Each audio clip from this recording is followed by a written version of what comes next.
Janeane, and this is Outside the Box. Standing by to join me is Mitch Prinstein. He's Chief Science Officer of the American Psychological Association, as well as Distinguished Professor at UNC and author of Popular. Welcome to the show. Thanks so much. You have a new book out, right? Yeah, it just came out, I think yesterday. It's a workbook for kids that takes what we did in Popular and teaches kids the truth about popularity and how to live based on their values and not what other kids want them to do. And you know how timely, especially with what is going on with social media, with all the comparisons and the damage this causes, et cetera, as you know.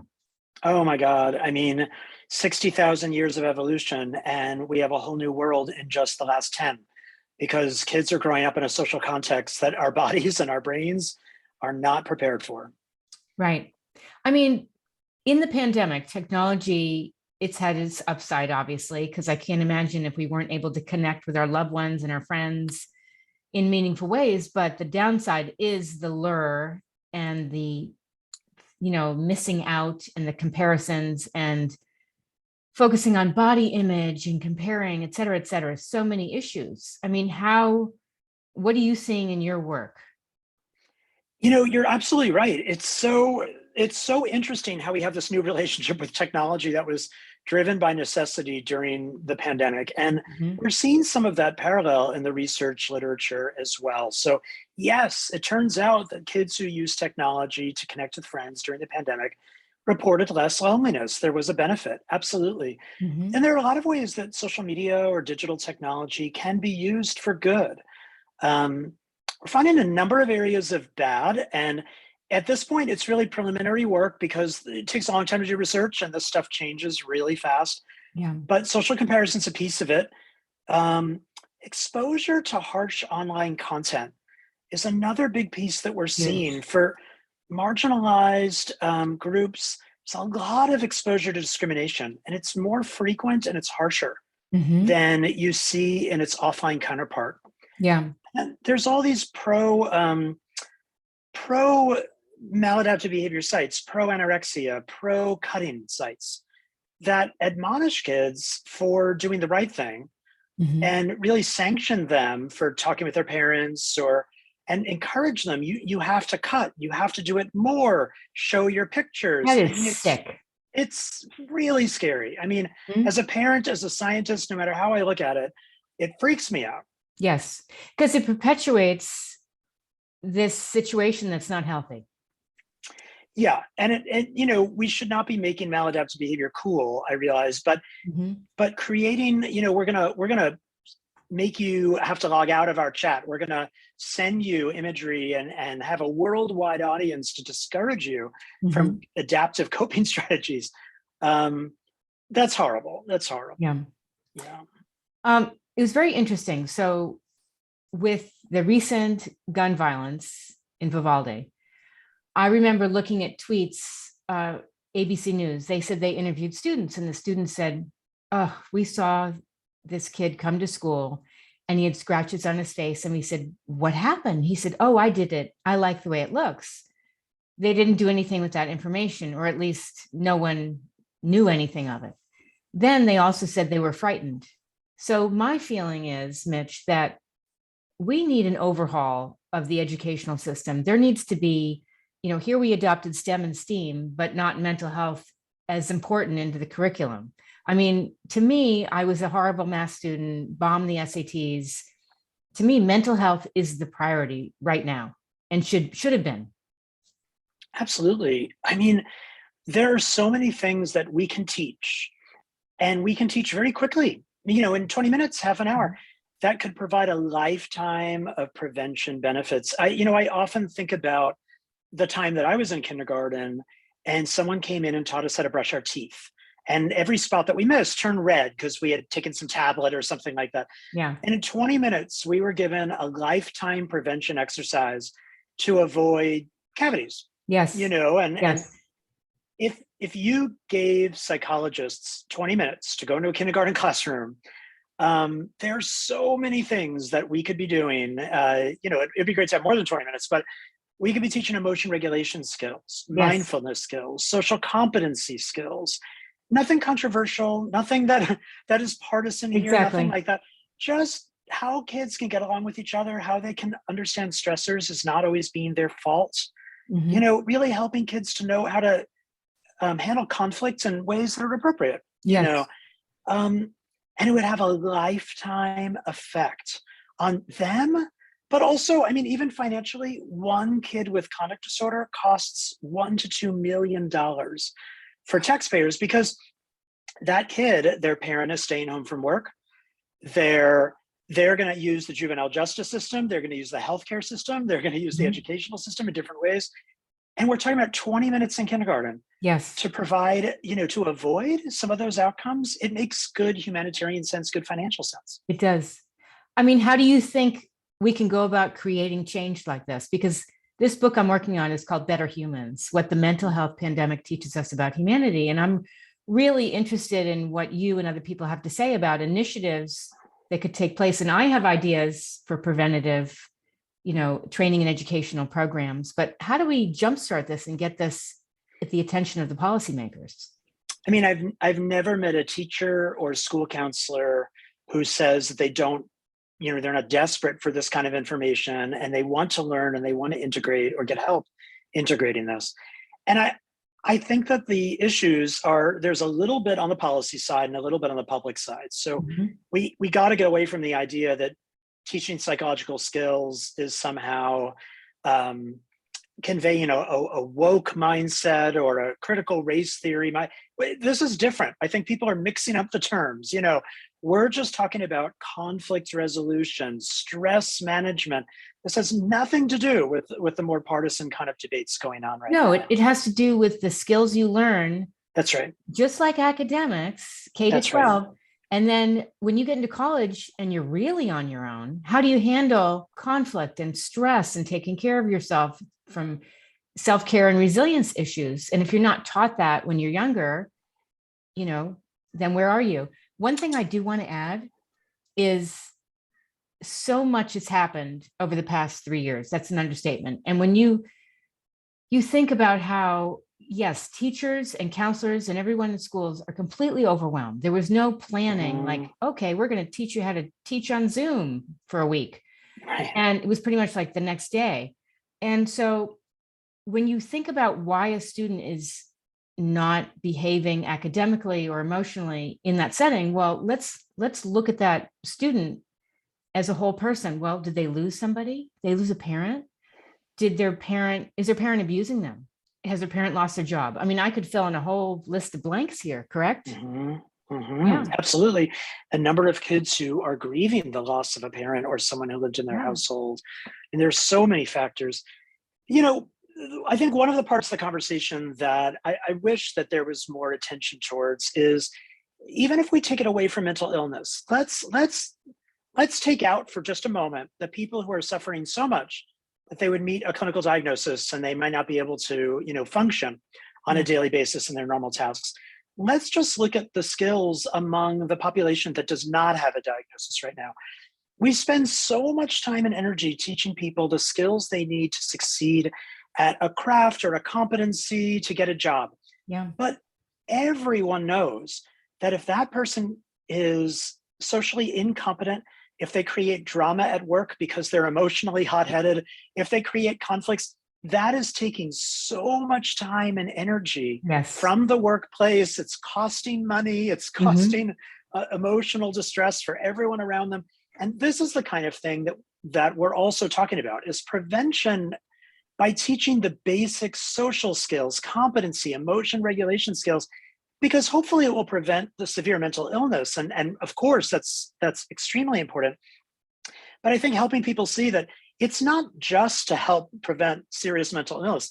These are skills we all need in life. No Yes. one's getting hired or promoted if they're horrible at emotion regulation or conflict resolution. These are life skills just as important as teaching math and reading and the Hmm. ability to critically analyze a reading document, Yes. comprehension. Um, Right. but that's not the way our system is built right now. we're Yes. not built to think about a holistic approach towards child development. Well, also, I think of it as you can break the cycle. So if you're Oh yeah, teaching a student to not lash out when things don't go their way, maybe they learn that at home or from somebody else. And if you're teaching them how to manage their emotions and to communicate effectively, they'll take that throughout their life, right? And yep, through perhaps parenthood. If they don't learn that, absolutely. they're perpetuating the cycle of verbal and emotional abuse. Well, and they might even come home from learning it in elementary school and talk with their parents about it and affect their own parents as well Mhm. as the next generation too. I think you're exactly right. This is a multi-generational strategy. You know, it's a way that we it's a way that we can really level some systemic inequities. Yeah. It's a way that we can provide kind of a level playing ground because, you know, let's face it, a lot of the people who have some struggles, it might be that there are struggles going on at home, and Yes. it's hard. We can't Yeah. expect for this to be done in the Yeah. household. Right. I mean, everything from food insecurity Yep. to, again, loss of a parent, divorce, illness, everything. And they are a reflection of what's going on at home. So a lot of times the students are saying, well, I don't feel heard. I don't feel listened to. Um, People aren't being kind and compassionate, and they just are expected to just come on, go back to the way things were. And it's not like that anymore. Well, and here's the problem on the policy end with getting this done is that, you know, the mental health system that we know of today, it was created for veterans after World War II. That's when there was a huge influx in money at the US. We built the National Institute of Mental Health, the VA system, and so on. And it's built on this one-to-one, you know, treatment model where you have a therapist and you have a patient. And for adults, I mean, adults can present all kinds of complex scenarios, but in some cases, an adult could walk in and say, I'm feeling depressed, and you can start treatment within that hour, you know, Mhm. for depression. None of this applies for kids, though. I mean, kids don't walk in and say, I'm depressed, and you start treatment.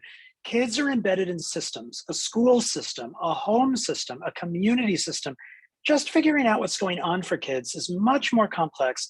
And then treating kids is treating the climate, the entire environment or Yes. systems in which kids live. Well, what's happening at the policy level is people are saying there's a youth mental health crisis. What do we do? And it's like, well, let's put a little bit more money in current systems. But that's the systems built for adults. And there's just kind of a sense it's actually would cost so much money and it feels too big, especially in the political climate that we're in now, to imagine how do we build an entire new system. But Mhm. if you look at the Surgeon General report calling out youth mental health as a national crisis, it's exactly what that report says as well, is that these are systems of embedded influence on kids, and we need a wholesale new way Yes. of addressing this. Well, and the participants of the Mental Health Youth Action Forum, there were about 32 of them. They went to DC. They have these amazing ideas. They're Mm, actually part of a summer series that I have put together launching in July because I want to hear what they have to say. I want to hear yep. their creativity and their ideas. And so, but that's an aside. But I here's what I've been saying to them. I feel like we need a complete overhaul, and there needs to be a needs assessment in Mhm. that they're the customer when you think Right. about it. They're the customer. So I use the example of if I'm creating a candy bar and I say, oh, Gen Z is going to love this, Mitch. And you're like, really? What's in it? Oh, they're going to love it. I didn't test it on them, but you know what? Right. It has kale, it has broccoli and carrots in it. Yep. And you're like, what? And then I test it on, they're like, this is garbage. You Yeah. have to go to the customer and say, really, how are you feeling? What do you want? I mean, I don't have to tell Yeah. you this. I Yeah. have full disclosure. I was listening to the radio. I think I was in LA and I heard you on KPCC. Oh, And yeah. they said, oh, anybody wants to call in? And I'm like, Mitch, wait a minute. He was on my other show. And I was so passionate what I had to say. And I'm so glad we could do this. Yeah. No, thank you. And I 100% agree with you that the model that kids would say they need today is something where mental health is infused into everything. Because the fact is, we're the ones that still hold on to stigma. The kids don't. They Yeah. want to talk about this. They Yes. do talk about this. They have multiple online platforms where they do talk about this. We're the ones that are the problem. They You're are right. ready to go. Right. And they would say, we're happy to do therapy online. We're happy to do it on Twitter. We're happy to do it, Yes. in peer groups. We don't have a Yes. problem talking about this in our classrooms. We're the ones that keep on hitting the brakes. So Yes. I think that your point about having this be youth driven is 100% correct. Yeah. Well, they also have inherited not only the issues, whether it's climate change, and there's a whole bunch of issues, right? But also the collective trauma of their parents and their family. And sometimes it's intergenerational trauma, they're telling me, but they've inherited all of these issues and they're so compounded by a pandemic. Yeah. And the truth is they've also grown up in a world where they have lost some in-person interaction. And, research that we've been doing in our lab has been demonstrating that, and this is some of this is under review right now. But in the hour after they engage in social media use, they actually feel more lonely. So it's interesting because they're craving interpersonal interaction like we all did at that age, but they're only familiar with a way of doing it that actually ends up having backfire effects. It makes them feel more lonely rather than happier. And so I think and I'm not saying that social media is all bad or that it's the cause for all mental health. No, but I think it's part of what's going on is that kids are now growing up in a world that's different than ours, and it might present some more risks. And, we need to, that's another thing they've inherited. And now they have to live through it. And we don't know it. We don't live it in the same way they do. Well, the lure of the technology it's almost like, maybe this word is too strong, it's a brainwashing. So they are so hooked. I mean, everybody is, right? We are, swiping and we're looking and it's somebody else's life. We don't even know these people. There's such a lure, and that we're not present on our own lives and our own relationships and doing something like I always talk about the flow state, right? Doing something like playing an instrument or working on yourself and having a growth mindset and something that in the end is going to lift you up in a meaningful way. That's right. Yeah. Well, the part of the brain that develops first in adolescence, because our brains don't mature all at once, little by little, is an area that is filled with dopamine and oxytocin receptors multiplying as we go through puberty. And the research is demonstrating that social media activates that particular region of the brain in a way that is pretty similar to the way that we see with illegal substances. So we taught a class at UNC Chapel Hill, and we asked undergraduates in the class, we've done this now with 400 or 500 undergraduates. We took the DSM criteria for substance dependence disorder, the extent to which you go out of your way to make sure you have access to a substance. You're nervous about times you won't be able to get it. It's interfering with your day. We switched out substance for social media. And we literally listed the criteria exactly as was. The extent to which you should stop, but you just can't help yourself, And between 80% and 100% of the kids endorsed every one of those items, indicating that they were meeting, this isn't a true diagnosis at this stage, but just our ability to use what we know about addictive symptoms, symptoms of addiction, as applied to social media. Yeah. A remarkably high percentage of kids saying that. So I think your instinct and your take on that is really supported by data now, that we do see the areas of the brain and the kids' own responses as indicating that this has become an addiction. Definitely. So here we are in a mental health pandemic. How do you think, besides policy change, we're going to get out of it? Well, what I would love to see happen is that we need to start bringing mental health screening into more of a universal fashion. So that could mean anything from at home, just talking about it more openly, but it could also mean at a classroom or a school-based level or a community-based level to do the screenings. We have the instruments. We know how to do this the same way that we can ask you 2 or 3 questions and know whether you're at risk for heart disease. We can do that for mental health too. Yeah. And there's no reason why we shouldn't be doing that, except that many schools that are very interested in doing this, when they start hearing how many kids they're likely to find are in need of services, they elect not to do the screenings because they're fearful that then they'll be liable and there aren't enough providers in the community to help these kids. So we need a multi-pronged approach. Screenings, yes, but also we need to start taking advantage of lay providers that are out there who could be trained Yes. to deliver, if not crisis intervention services, at least something until we have more, opportunity to bring people to licensed mental health professionals.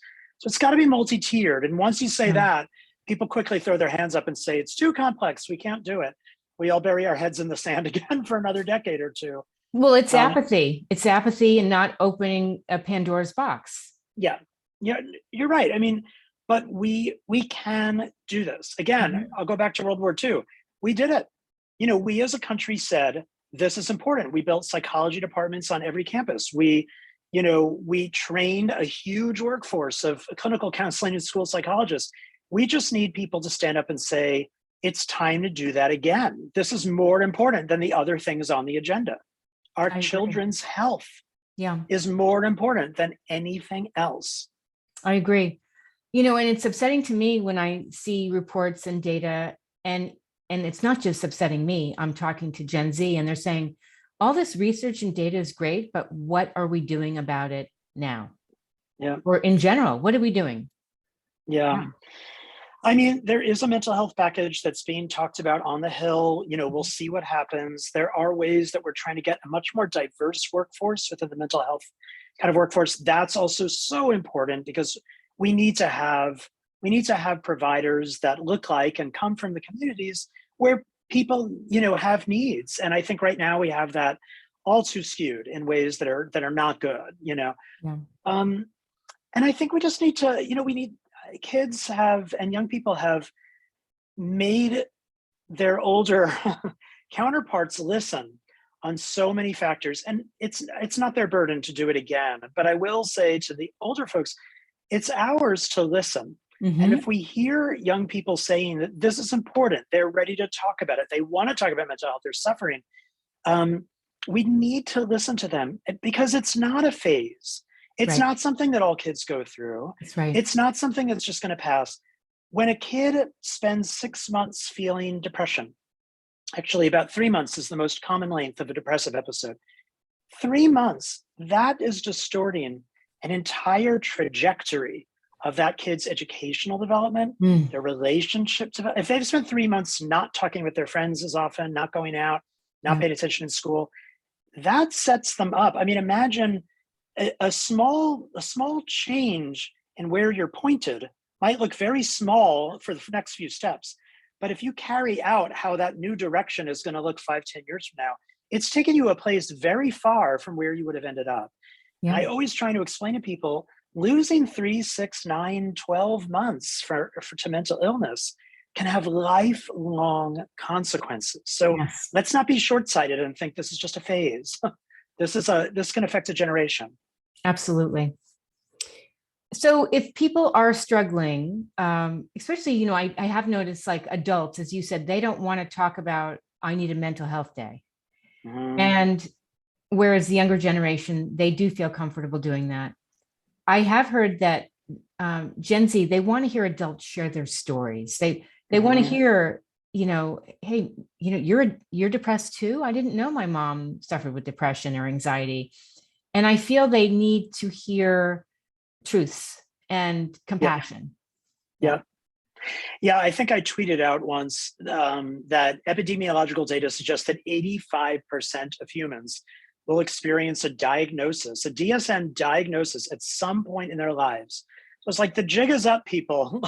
It's like we're all going to experience this at some point. For some people, maybe for years or decades, but for other people, maybe short-lived. But if there's nothing to hide anymore. Let's all just own up to the fact that yes, this applies to everyone. And there's not a person on earth who has not, if they have not experienced something already, they have not known someone, loved someone, cared deeply about somebody for whom they, have suffered tremendously with a mental illness difficulty at this point. Right. And, it's we're being so antiquated and foolish. We're looking back to the 1600s where we thought that evil spirits were the cause for mental illness. And it's so silly that our willingness to talk about it is still coming from taboo topics from hundreds of years ago. But let's Exactly. be modern and let's recognize, come on, this is just like a common cold or the flu or COVID. And if you Yes. suffer from mental illness, there's no reason to feel shame or embarrassment about it any more than if you had caught the flu. Right. I've been thinking about this.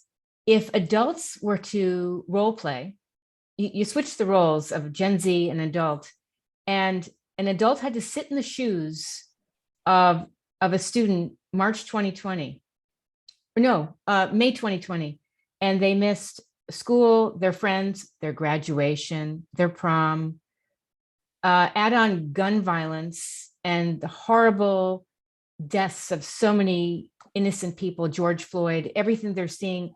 If adults were to really sit in their shoes and just take it in and soak it in, I do believe they'd have greater empathy. Because just the thought, Mitch, of going to school nowadays and thinking, is my school next? Yeah. I mean, that Oh is my God. frightening. My daughter is going to be a teacher. Wow. I feel like she's going into Yeah. a war zone. It should not feel like that. I mean, it's so easy for us to turn a blind eye to it, but you're absolutely right. And the psychological research is very clear on this.